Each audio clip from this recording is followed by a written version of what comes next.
Mysterious girl episode 78 to 81।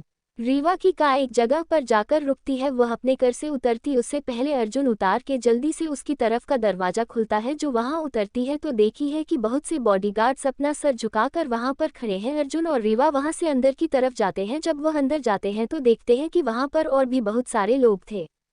वह सारे लोग रीवा और अर्जुन को देखकर अपना सर झुका लेते हैं और उन्हें ग्रीट करने लगते हैं। रीवा बस अपना सर हमें हिला देती है। रीवा जाकर वहां पर में चेयर पर बैठ जाती है। तभी एक लड़का एक फाइल आगे बढ़ते हुए रीवा से बोलता है, मास्टर जो भी प्रॉब्लम हो रही है राय कंपनी से ही हो रही है। हमने बहुत अच्छे से जांच की है और हमें पता लगा है कि देश की दो बड़ी कंपनियों में कुछ प्रॉब्लम्स हो रही है। लेकिन हमने जब सही से पता किया तो हमें पता चला कि कपूर में कोई प्रॉब्लम नहीं है, लेकिन राय कंपनी के में ब्रांच में कुछ ऐसे लोग हैं जो अंडरवर्ल्ड गैंग की मदद कर रहे हैं। और सूत्रों के हिसाब से बताया जाए तो कल राय कंपनी में उनकी कंपनी की एनिवर्सरी पार्टी है और हो सकता है कि कल वह लोग जरूर कुछ करेंगे। रेवा फाइल को देखते हुए बोलती है, क्या कंपनी के सीईओ मिस्टर आदित्य रॉय का भी इसमें कोई हाथ है? ये सुनकर वह लड़का बोलता है, बहुत जहां तक हमारे सूत्रों से पता चला है उनका इसमें कोई हाथ नहीं है, लेकिन उनकी इन्फॉर्मेशन जब हमने निकालने की कोशिश की तो हमें बहुत प्रॉब्लम हुई और हमें उनकी पर्सनल इन्फॉर्मेशन को ज़्यादा मिला नहीं, जिससे ये पता चलता है कि उनके बहुत से राज है जो हमें ठीक से पता नहीं चल पा रहे हैं। और हमें पता लगा है कि जो कुछ भी होगा रॉयस के में ब्रांच में ही कल होगा, तो इससे एम्प्लॉइज को खतरा भी हो सकता है। रॉय की में ब्रांच में लगभग 90,000 से भी ज़्यादा लोग काम करते हैं और कल एनिवर्सरी पार्टी होने की वजह से कंपनी की और भी ब्रांच के लोग आएंगे, तो हो सकता है कि लाखों की तादाद में एम्प्लॉइज और उनकी फैमिली वहां मौजूद होगी। ये सुनकर दूसरी लड़की बोलती है, बॉस जैसे कि हम सब जानते हैं कि इस देश की ऑलमोस्ट आधी से ज़्यादा आम जनता ये तो कपूर कंपनी के पास काम करती है या तो राय कंपनी के पास, और जो बच्ची 10% है वह आम कंपनियों में काम करती है, लेकिन 90% लोग रॉय और कपूर में ही काम करते हैं। अगर इसका हम लोग एस्टिमेटेड वैल्यू निकले 40% लोग रॉय में काम करते होंगे, इसका मतलब इस देश की 40% लोगों पर कल ऑलमोस्ट खतरा मंडरा जा रहा है। फिर एक और आदमी बोलता है जिसकी उम्र थोड़ी ज़्यादा थी। वह आदमी बोलता है, क्योंकि मुझे ऐसा लगता है कि वह शायद ऐसा ना करे, कोई हमला ना करे, क्योंकि उनकी तरफ से हमें कुछ भी देखने को नहीं मिला है अभी कुछ दिनों से, यह हमारा अंदाजा है। संकारी वह पहले वाला लड़का भी बोलता है, हाँ मुझे भी ऐसा ही लग रहा है, बस मुझे ऐसा लगता है कि अगर वह लोग हमला करेंगे तो इसमें उनका लॉस है, क्योंकि रॉयल कंपनी के अंदर से उनको और भी बहुत सारे काले धंधे हो रहे हैं। अगर वह हमला करते हैं तो इससे उनके काम पर असर पड़ेगा। तो वह लड़की बोलती है, हाँ मुझे भी ऐसे ही लगता है मास्टर, क्योंकि देखिए एक तो वह अंडरवर्ल्ड डॉन राय कंपनी की वजह से अभी तक किसी के नज़रों में आ नहीं पाई है, क्योंकि उसे अंडरवर्ल्ड के अंदर से कोई ऐसा इंसान है जो रॉयल कंपनी की मदद लेकर यह काम कर रहा है। ये कि उनके अंदर छुपाकर अपने आप को छुपाकर अपने कामों को अंजाम दे रहा है, लेकिन अगर वह राय कंपनी पर हमला करता है तो वह सबके सामने आ जाएगा और उसका बहुत लॉस भी होगा। रेवा बोलती है, अपनी सिक्योरिटी टाइट रखो राय कंपनी पर। ये सुनकर एक दूसरा आदमी बोलता है, मैडम हमें पता चला है कि ऑलरेडी राय कंपनी पर कोई और भी अपनी सिक्योरिटी बहुत टाइट रखकर है और वह पावर बहुत बड़ी है। रीवा कुछ नहीं बोलता है तो वह आदमी बोलता है, मैडम वुल्फ इंटेलिजेंस एजेंसी हमेशा राय कंपनी को प्रोटेक्ट कर दिया। अब यह नहीं पता कि उन्हें प्रोटेक्ट क्यों करती है, लेकिन वह हमेशा उनके प्रोटेक्शन में रहती है। कितने लोगों का कहना है कि इसमें आदित्य रॉय का हाथ है, लेकिन इसकी अभी तक पूरी जाँच हमारे पास नहीं है, क्योंकि आदित्य रॉय की पर्सनैलिटी बहुत छुपी हुई है। जगह बोलती है, जैसा मैंने कहा है वैसा करो, ये कहकर वहां से उठकर चली जाती है। बाकी लोग बस उसको देखते रह जाते हैं, बट किसी में कुछ बोलने की हिम्मत नहीं थी। रीवा ने कब से मास्क लगा रखा था, यहाँ पर उसका चेहरा किसी ने भी नहीं देखा था। अर्जुन ने भी अपने चेहरे पर मास्क लगा रखा था। अर्जुन भी रीवा के पीछे पीछे चला जाता है और कर में जाकर बैठ जाता है। अर्जुन जैसे ही कर में बैठता है तभी उसे पता था रीवा को क्या चाहिए। वह जल्दी से रीवा को लैपटॉप निकाल कर देता है। वह लैपटॉप बाकी लैपटॉप से बहुत अलग थी। वह हाल ही में रीवा ने खुद से डिज़ाइन की थी। उसके अंदर बहुत से अलग अलग फीचर्स थे जो नॉर्मल किसी भी लैपटॉप में नहीं होते थे। रीवा अपने लैपटॉप में कुछ काम करने लगती है। अर्जुन बगल में बैठकर देख रहा था। रीवा उसको मना भी नहीं करती है, क्योंकि रविवार अर्जुन पर यकीन करती थी। वह जानती थी अर्जुन बहुत भरोसेमंद इंसान है। थोड़ी देर बाद कुछ करने के बाद लगभग 10 मिनट के बाद रीवा अपने लैपटॉप पर देखकर खुद के अंदर अपने मन में बोलती है, अच्छा तो तुम हुई है आदित्य रॉय, नॉट बैड। वही अर्जुन जब रीवा के लैपटॉप में देखा है तो वह रीवा से बोलता है, मास्टर यह आदमी तो बहुत ज़्यादा मिस्टीरियस है। रेवा कुछ नहीं बोलता और अपने मन में बोलती है, अब क्या करोगे तुम्हारी, अब तो मुझे तुम्हारा एक और राज पता चल गया, मतलब तुम्हारी एक और बर्बादी। आदि अपने केबिन में बैठा था, तभी उसका असिस्टेंट भी हाँ अंदर आता है और उससे पूछता है, सर आपने बुलाया? आदि बोलता है, रेवा को केबिन में भेजो।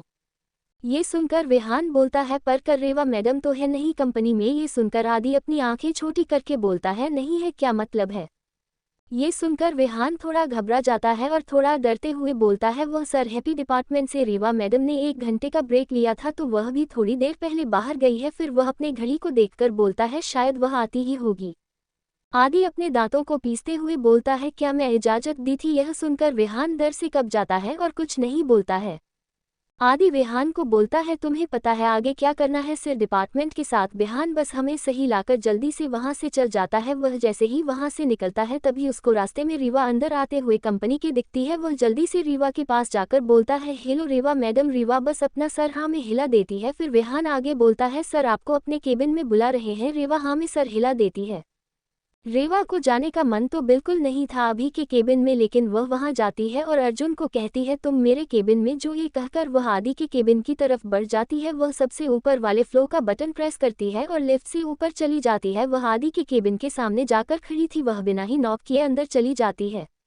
आदि जिससे अपनी शर्ट पर पानी गिर गई थी, वह अपनी शर्ट चेंज करने के लिए अपनी शर्ट उतार रहा था, तभी रेवा अंदर आ जाती है। रीवा उसको देखकर बस अपनी नज़रें वहां से हटा लेती है। जब आदि ये देखा है तो पहले वह रीवा से बोलता है, क्या तुम्हें किसी ने मैनर्स नहीं सीखा है? ये सुनकर रेवा बोलती है, नहीं।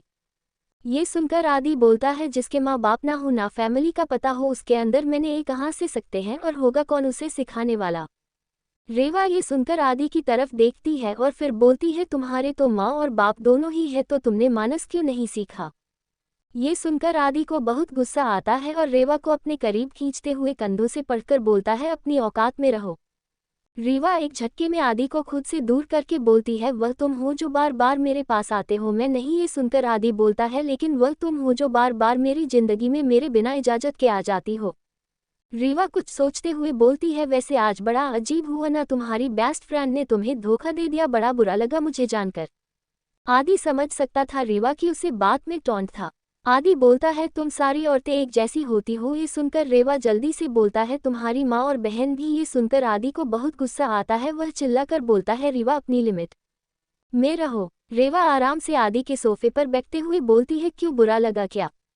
आदि बोलता है, तुम्हें अंदाजा भी है कि वह लोग तुम्हारे लिए कितनी परेशान रही है इन सालों में? ये सुनकर रेवा कुछ नहीं बोलता और आदि को घूमने लगती है। उसको घूरता देख आदि उससे पूछता है, क्या है? रेवा बोलती है, तो क्या मैंने कहा था तुम सबको मुझे ढूंढने?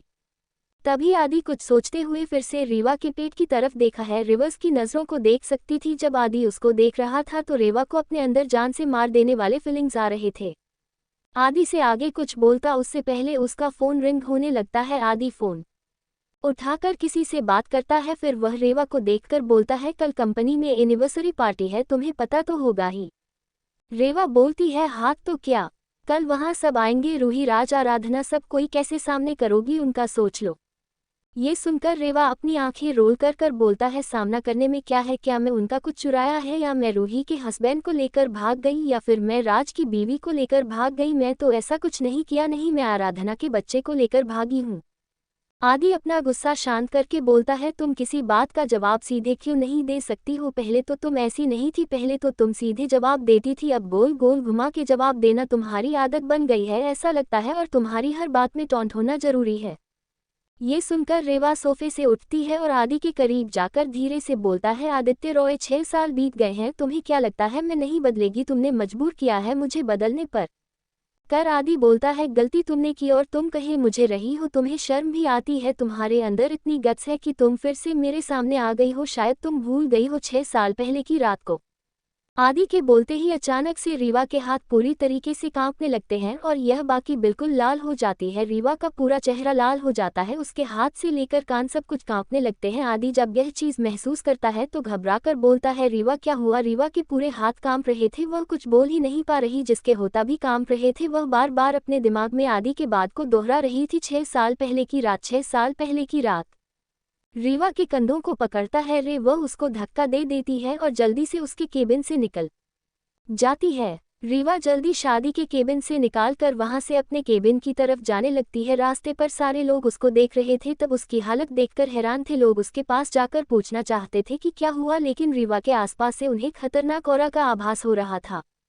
किसी की भी हिम्मत नहीं हो रही थी रीवा की करीब जाने की। अरे वह जल्दी से अपने केबिन की तरफ जाती है। वही अर्जुन जो केबिन में बैठा हुआ था और अपना काम कर रहा था, वह रेवा को ऐसी हालत में देखकर जल्दी से उसके पास जाता है, पर रेवा को टच करने की हिम्मत उसके अंदर भी नहीं थी। वह घबराते हुए बोलता है, मैडम आपको क्या हुआ है? पर रेवा कुछ बोल ही नहीं रही थी। उसके हाथ और होंठ दोनों बहुत कांप रहे थे। वह जल्दी से सोफे पर बैठ जाती है। अर्जुन जल्दी से उसको पानी बढ़ता है, लेकिन रीवा के दिमाग में सिर्फ आदि के बात गूंज रही थी। 6 साल पहले की रात। रीवा के दिमाग में 6 साल पहले की रात की कुछ तस्वीरें घूम जाती है, जहाँ पर खून ही खून था और सिर्फ खून था, और कांच के बहुत सारे टुकड़े जमीन पर फेंक हुए थे। उनका आज के टुकड़ों में भी सिर्फ खून लगा हुआ था। रीवा जल्दी से अपना सर पकड़ लेती है और एक ही बात बोले जा रही थी, मेडिसिन मेडिसिन। ये सुनकर अर्जुन जल्दी से रीवा का पर्स ढूंढता है और उसमें से एक बोतल ढूंढता है। उसको याद था, अयान ने उसको बताया था, अगर रीवा की कभी भी तबीयत इस तरह से खराब हो, अगर वह मेडिसिन मांगे और उसके हाथ और पर सब कांपने लगे, तो उसे यह मेडिसिन दे देना है। अर्जुन जल्दी से जाकर मेडिसिन और पानी रेवा को देता है। रेवा जल्दी से लेकर वह पी लेती है और मेडिसिन खा लेती है। रेवा अपनी आंखें बंद कर लेती है। 2 मिनट से भी कम समय में रेवा बिल्कुल शांत हो जाती है। अब न ही उसके होंठ कांप रहे थे, ना ही हाथ। अब रेवा के चेहरे पर कोई भाव नहीं था। रेवा को ठीक देखकर अर्जुन ने गहरी सांस लेता है और अपने अंदर एक सुकून और तसल्ली महसूस करता है। अगर रेवा को कुछ भी होता तो आयन उसको पता था, अयान उसको छोड़ता नहीं आया, तो अयान कोई भी उसको नहीं छोड़ना। अर्जुन अपने मन में बोलता है, अच्छा हुआ मैडम ठीक हो गए, वरना वो पूरी दानव फैमिली मुझे मार देती। रेवा खुद से बोलता है, आदित्य रॉय, जितनी वह 6 साल पहले की रात मेरे लिए भयानक थी ना, उतनी मैंने तुम्हारी जिंदगी भयानक ना बना दी, तो याद रखना। आदित्य वहां अपनी केबिन से सीसीटीवी में सब देख रहा था। वह रेवा को मेडिसिन खाते हुए भी देखा, लेकिन मुझे कुछ समझ नहीं आता है कि यह सब हो क्या रहा है। बहुत कंफ्यूजन में था। वह जानना चाहता था कि वह मेडिसिन किस चीज की है। तभी आदित्य के केबिन में उसका असिस्टेंट विहान आ जाता है और बोलता है, सर। आदित्य बोलता है, बोलो। वह बोलता है, सर, कल की सारी तैयारियां हो चुकी है, बस आप एक बार सब कुछ देख लीजिए, और मैंने गेस्ट लिस्ट तैयार कर दी है। एंटरटेनमेंट दृष्टि से ऑलमोस्ट सारे लोग ही आ रहे हैं, और बिजनेस इंडस्ट्री से भी मैंने सारे बड़े नाम को बुलाया है। फिर वह रख कर आगे बोलता है, पर बस हमेशा की तरह सिंघानिया फैमिली ये कंपनी से कोई भी नहीं आएगा शायद। और जहां तक बात रही मल्होत्रा, कपूर, महाजन और मेहरा फैमिली की, तो वहां से उन चारों फैमिली के हेड यानी कि कंपनी के चेयरमैन आएंगे अपनी वाइफ के साथ। आदि बोलता है, उनके वेलकम का इंतजाम तुम खुद देख लो, कोई कमी नहीं होनी चाहिए, वरना पापा को अच्छा नहीं लगेगा। रेहान हमेशा हिलते हैं और बोलता है, सर, वह चारों ही फैमिली के अध्यक्ष आपसे मिलना चाहते हैं अभी। सारे में पूछता है, क्यों? तो वह बोलते हैं, सर, सिंघानिया फैमिली की तो ओनर बात करने के लिए किसी से तैयार ही नहीं होती है, तो वह आपसे मिलकर कुछ जरूरी बात करना चाहते हैं बिजनेस डील को लेकर। आदि जानता था ये बहुत नॉर्मल सी बात है, हर फैमिली उनसे मिलना चाहती थी अपने बिजनेस डील को लेकर। किसी भी फैमिली के लिए, किसी भी कंपनी के लिए बहुत बड़ी बात थी अगर रॉयल कंपनी उनके साथ काम करे। लेकिन आदि जानता था कपूर, महाजन, मल्होत्रा और मेहरा फैमिली पहले से ही काफी वेल एस्टैब्लिश्ड है।